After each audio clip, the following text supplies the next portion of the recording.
The echo of sharp heels panged against the Italian tile floors as Regina Smalls, daughter of investor Robert Smalls III, exited the elevators at Valentine's security firm.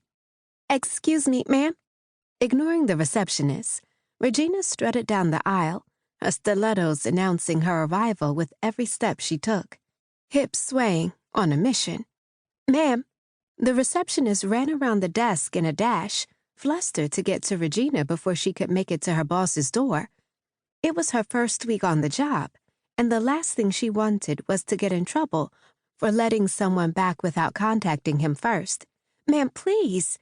Regina reached for the knob and opened the door, charmed that it was unlocked. "There you are," she purred, her feline eyes fluttering as they swept up the back of powerful thighs, concealed with Alexander McQueen pants over a taut ass. A white button-down shirt was neatly tucked, stretching up his muscular back over broad, testosterone-filled shoulders. He turned slowly, an eyebrow raised in question as he locked gazes with Regina, then spoke to the caller on his speakerphone conference call. "That would be ideal. I'll have Marissa set up the meeting so we can make it official." His baritone reverberated around the room, practically knocking Regina off her feet as his tone skittered down her skin. "I'm looking forward to it," the male caller responded. "Have a good day, sir." "You do the same." Kyle hit the button that ended the call, and his sharp eyes flipped back over at Regina and a winded Marissa, who rushed to speak up.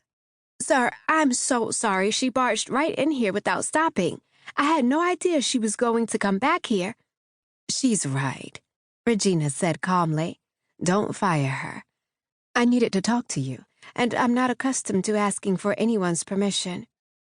Kyle's gaze tightened as he glowered, but the silent reprimand only turned Regina on, her body growing hotter by the second he watched her. "Sir, I can call security right now." "It's okay, Marissa." His gaze found his receptionist. "Set up the meeting with Mr. Culver. And if there is ever a time you see Ms. Smalls making a beeline for my office, call security first." Marissa nodded frantically as Regina smirked. "Yes, sir."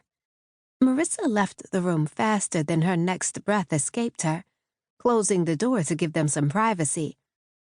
"Mr. Valentine, you are as sharp and sexy as I thought you would be during the working day.